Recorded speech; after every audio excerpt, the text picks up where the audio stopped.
Hi അസ്സലാമലൈക്കും. എല്ലാവർക്കും പുതിയ വീഡിയോയിലേക്ക് സ്വാഗതം.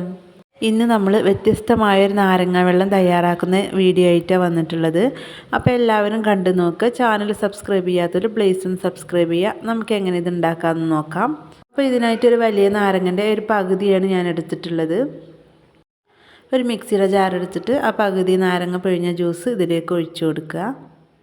ഇനി നമുക്കിതിലേക്ക് വേണ്ടത് ഒരു ചെറിയ കഷ്ണം ഇഞ്ചിയാണ്. അത് നല്ലപോലെ ചെറുതാക്കി മുറിച്ചെടുക്കണം, എന്നാലേ നല്ലപോലെ അരഞ്ഞു കിട്ടുള്ളൂ, അല്ലെങ്കിൽ ഒരു തരിതരിപ്പുണ്ടാവും.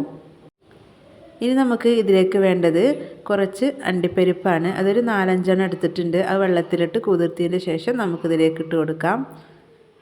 ഇതിലേക്ക് ചേർത്ത് കൊടുക്കുന്നത് 2 ടേബിൾ സ്പൂൺ തേങ്ങയാണ്. നല്ല പച്ച തേങ്ങ ചേർത്ത് കൊടുക്കണം. അതുപോലെ തന്നെ ഫ്രിഡ്ജിൽ വെച്ച തേങ്ങയൊന്നും ചേർത്ത് കൊടുക്കരുത്. പിന്നെ ചെറിയൊരു കഷ്ണം പച്ചമുളകിൻ്റെ അളവ് കൂടി പോവരുത്. കൂടിപ്പോയാൽ എരി ഉണ്ടാവും. ഇതിലൊരു ഫ്ലേവറിന് മാത്രം ചേർത്താൽ മതി. പിന്നെ ആവശ്യത്തിന് പഞ്ചസാര ചേർത്ത് കൊടുക്കുക. ഇനി ഇതിലേക്ക് കുറച്ച് വെള്ളം ഒഴിച്ചു കൊടുക്കുക. സാധാ പച്ചവെള്ളം ഒഴിച്ചു കൊടുക്കുക. ജ്യൂസിന് ആവശ്യമായ വെള്ളം ഇപ്പോൾ തന്നെ ഒഴിച്ചു കൊടുക്കേണ്ട ആവശ്യമില്ല. കുറച്ച് ഒഴിച്ചു കൊടുത്തിട്ട് നല്ലപോലെ അരച്ചെടുത്തിട്ട് വരാം. നമ്മൾ 1 മിനിറ്റോളം തന്നെ ഒന്ന് അടിച്ചെടുക്കണം.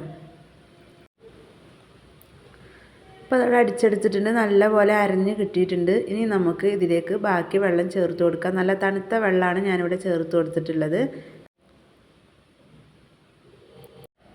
ഇനി ഒന്നും കൂടെ ഒന്ന് ബ്ലെൻഡ് ചെയ്തിട്ട് വരാം.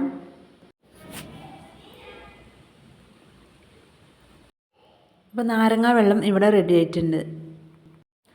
നമ്മൾ ഓൾറെഡി നല്ല ഫ്രിഡ്ജിൽ വെച്ചുള്ള തണുപ്പ് വെള്ളമാണ് ഇതിൽ ചേർത്ത് കൊടുത്തിട്ടുള്ളത്. നിങ്ങൾക്ക് കൂടുതൽ തണുപ്പ് വേണമെങ്കിൽ ഐസ് ക്യൂബ് ഇട്ട് കൊടുക്കുക. ഇനി അപ്പോൾ ഇത്രയേ ഉള്ളൂ. നമ്മുടെ വെറൈറ്റി ആയിട്ടുള്ള നാരങ്ങ വെള്ളം ഇവിടെ റെഡി ആയിട്ടുണ്ട്. അപ്പോൾ ഈ രീതിയിൽ നിങ്ങൾ നാരങ്ങ വെള്ളം ഉണ്ടാക്കി നോക്കിയിട്ടില്ലെങ്കിൽ എന്തായാലും നിങ്ങളൊന്ന് ഉണ്ടാക്കി നോക്കുക. എല്ലാവർക്കും ഇഷ്ടപ്പെടും. അപ്പോൾ ഇത്രയേ ഉള്ളൂ. വീഡിയോ ഇഷ്ടപ്പെട്ടാൽ ലൈക്ക് ചെയ്യുക, ഷെയർ ചെയ്യുക, കമൻറ്റ് ചെയ്യുക.